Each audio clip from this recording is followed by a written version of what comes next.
Et on repart tout de suite en Égypte à Sharm el-Sheikh avec ces photos de Donald Trump avec tous ses invités. On pourrait penser que le sommet a lieu aux États-Unis puisque Donald Trump accueille tous les participants à ce sommet, mais nous sommes bien en Égypte.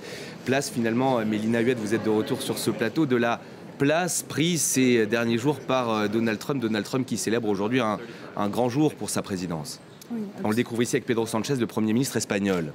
Absolument, victoire diplomatique en tout cas d'apparence pour Donald Trump, vous l'avez dit, grand jour pour lui, une visite à la Knesset qui a duré très longtemps, un discours fleuve, 1 heure, des choses prévues et puis beaucoup d'improvisation à la Trump, on oserait dire. Et puis je vous coupe, ça a duré très peu de temps avec Pedro Sanchez, on sait que le Premier ministre espagnol est un fervent défenseur de la cause palestinienne, il s'était beaucoup plus attardé notamment tout à l'heure avec l'émir du Qatar, voilà pour le détail. Évidemment, puisque on sait que Donald Trump, il adore faire des deals, aussi bien au niveau diplomatique qu'au niveau économique, et il a beaucoup plus de choses en commun, on va dire, avec certains pays du Golfe qu'avec l'Espagne, qui est l'un des pays qui est le plus fervent partisan, notamment d'une solution à 2 États, de la reconnaissance de l'État de Palestine. Or, vous le savez, Donald Trump n'en parle quasiment pas dans son plan en 20 points pour la paix. C'est d'ailleurs l'un des points d'achoppement qui sera sûrement évoqué lors de cette phase 2, lors de ce sommet, qui a pris donc beaucoup de retard à cause donc du retard de Donald Trump qui était attendu à Sharm el-Sheikh,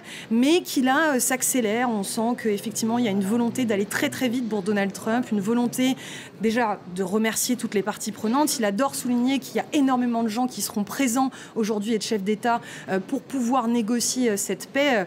Il a parlé de ces pays les plus riches qui vont devoir coopérer. 35 pays, a-t-il dit, vont devoir s'y atteler. Et donc là, c'est ça, c'est le côté pléthorique que l'on voit sur ces photos qui ne sont pas encore des photos de famille, mais qui sont, vous voyez, Donald Trump qui accueille Giorgia Meloni et qui... on sait qu'il y a des très bonnes relations avec la présidente du Conseil italien, qui a été longuement remerciée lors de la venue des Européens à Washington pour parler de l'Ukraine cette fois. Mais voilà, on sait qu'ils ont des très bonnes relations, bien meilleures qu'avec la chef de l'Europe, Ursula von der Leyen. Donald Trump qui n'a eu qu'un seul mot, qu'une seule expression à la bouche aujourd'hui, la paix au Proche-Orient. Toute la question est de savoir si ce sera une paix durable. On l'a dit, peu de choses pour le peuple palestinien dans cet accord de paix en 20 points. Alors déjà, aucune mention à la Knesset pour les Palestiniens, c'est-à-dire qu'on parle d'un discours historique, mais encore eût-il fallu que pendant ce discours, il évoque le sort des Palestiniens pour que ce discours soit historique. Là, finalement, il était en terrain conquis à la Knesset, il aurait pu en profiter pour évoquer le sort des Gazaouis, parce que là, on parle beaucoup de paix, comme s'il s'agissait d'une paix éternelle qu'il avait lui-même évoquée. Or, on n'est qu'à la phase 1, c'est-à-dire un cessez-le-feu. Un cessez-le-feu, on le sait, on l'a vu par le passé, qui est très fragile.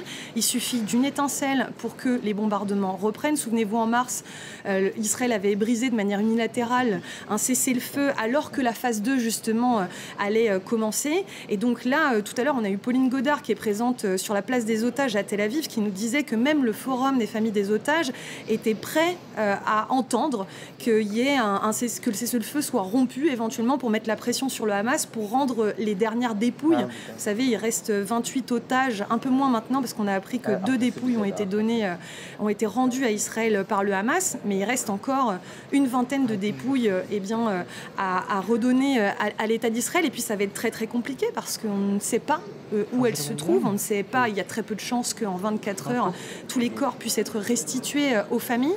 Donc vous voyez, tout cela est quand même extrêmement fragile. D'ailleurs, c'est pour ça que ce sommet, il est très important, c'est qu'il y a des visions différentes, parfois diamétralement opposées dans les parties présentes. On l'a redit, on l'a dit, 35 pays qui doivent discuter ensemble pour une paix future, durable.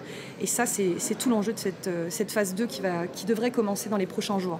Le locataire de la Maison-Blanche qui a été encensé tout à l'heure à la Knesset par Benyamin Netanyahou. Vous avez découvert son discours en direct tout à l'heure. Il en a parlé comme le meilleur ami qu'Israël ait jamais eu. Et finalement, on peut s'interroger aussi sur l'avenir que donnent en tout cas ces 2 hommes à Gaza. On le sait, Benyamin Netanyahou a parlé de paix par la force. Donald Trump, c'est un peu la paix par les contrats, Mélina. La paix par les contrats, la paix par les deals économiques, d'où l'importance aussi de la présence des pays du Golfe, mais tout à l'heure, l'un de nos invités l'a souligné, l'absence de MBS, c'est quand même très important. Mohamed Ben Salman, le prince héritier saoudien. Le prince héritier saoudien qui est censé être l'une des personnes clés pour ces négociations, puisque la paix au Moyen-Orient ne se fera pas sans, à terme, la reconnaissance de l'État d'Israël par certains pays du Golfe et inversement par Israël d'un État de Palestine si on veut à terme avoir une solution à deux États. Donc il y a quand même des absents, il faut le dire. Il y a Benyamin Netanyahou qui au départ avait dit qu'il serait là, puis finalement rétropédalage au milieu de journée. L'Iran n'est pas là. C'est une des photos qu'on n'aura pas, c'est une des poignées de main qu'on n'aura pas, contrairement à toutes celles que vous voyez sur votre écran. Il a été interrogé d'ailleurs là-dessus par une de nos consoeurs lors de cette petite conférence de presse improvisée avec le président Abdel Fattah al-Sisi. Elle demandait, cette consoeur, mais quid de l'Iran? Il disait, mais l'Iran, on s'en fiche, l'Iran, c'est pas grave, le principal, c'est que l'Iran soutient cet accord, et moi, c'est ce que je fais des deals, et eux aussi, ils veulent faire des deals, donc finalement, on balaye ça d'un revers de la main, alors que c'est très important. On sait que l'Iran a soutenu, backup le Hamas, on sait que ce que veut absolument Israël, c'est mettre un terme à ce qu'ils appellent l'axe du mal, et que le Hamas appelle l'axe de la résistance. Donc le Hezbollah a été considérablement affaibli. On sait que la chute de Bachar al-Assad a aussi considérablement affaibli cet axe-là, puisque tout cela c'était des proxys de l'Iran, mais l'Iran qui n'est pas là. Donc ça, c'est quand même deux grands absents qu'il faut souligner. Et on découvre Donald Trump avec le chancelier allemand Friedrich Merz, donc ces mini-entretiens sur la scène qui continuent pour Donald Trump, avant donc une photo de famille qui va réunir tout le monde. Mais on sent bien que le président américain, là, il profite de ce moment. Tout le monde ne se consterne pas, mais tout le monde vient prendre sa petite photo avec lui. Friedrich Merz, en plus, qui est un personnage très important, parce que c'est le premier soutien européen à Israël. C'est quand même le deuxième fournisseur d'armes à Israël. Et souvenez-vous, il y a eu, donc c'est un soutien historique, parce que, encore une fois, histoire oblige, il y a énormément de passifs entre Israël et l'Allemagne, en tout cas entre le peuple juif et l'Allemagne. Et donc, du coup, il y a un soutien extrêmement fort.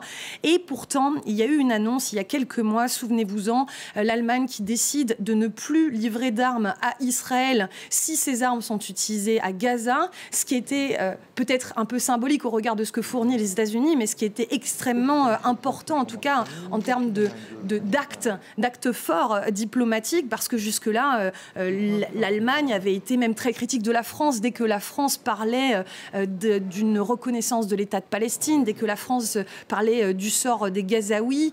Donc Friedrich Merz qui est un allié important de Donald Trump et qui donc bien évidemment fera partie de la photo de famille finale. Et on a vu le secrétaire tout à l'heure général des Nations Unies serrer la main également à Donald Trump, Antonio Guterres, qui a tiré, on ne pourrait plus compter le nombre de fois, la sonnette d'alarme sur la situation humanitaire à Gaza. On le sait, les camions humanitaires commencent à rentrer, notamment depuis hier soir avec ces 200 camions, mais évidemment les besoins de la population, ils sont immenses. Après 2 ans de guerre, cette population, elle est affamée aujourd'hui. Absolument acculée, et c'est d'ailleurs parce que Antonio Guterres rappelle le sort des Gazaouis très régulièrement à l'ONU que Donald Trump n'a pas des relations très très bonnes, c'est un doux euphémisme que de le dire, avec Antonio Guterres. De toute façon, globalement, l'ONU n'est pas une institution que le président états-unien respecte. Il trouve que c'est une institution bavarde, il y a beaucoup de normes selon lui qu'il faudrait briser. Benyamin Netanyahou a des mots encore plus durs sur l'ONU que Donald Trump. Absolument, mais tous les deux sont sur la même ligne pour dire que ce sont vraiment des institutions du passé, alors que ce sont pourtant les institutions qui sont garantes de la paix, en tout cas de l'ordre mondial tel qu'on l'a imaginé en 1945 après la Seconde Guerre mondiale. Et puis, vous le disiez, effectivement, Antonio Guterres qui rappelle le sort des Gazaouis, et ça, c'est vraiment le grand absent de cette journée, c'est le sort des Gazaouis. On parle énormément, et c'est tout à fait normal, des otages qui ont été libérés, parce que c'est un soulagement absolument immense pour les familles israéliennes. On parle beaucoup moins de ce que les Gazaouis découvrent pour les 500 000, par exemple, qui sont retournés à Gaza City, pour certains devant des ruines, alors qu'il y a quelques semaines encore, certains avaient une maison et ne peuvent absolument plus y retourner. Et donc, évidemment, sur des Gazaouis dont on attend quelques mots au moins à ce sommet à Sharm el-Sheikh. Merci Mélina pour toutes ces explications. On va rester ensemble sur ces images sur France 24 dans un instant. C'est Stéphanie Antoine qui prend la main. Vous restez avec nous.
in Japan.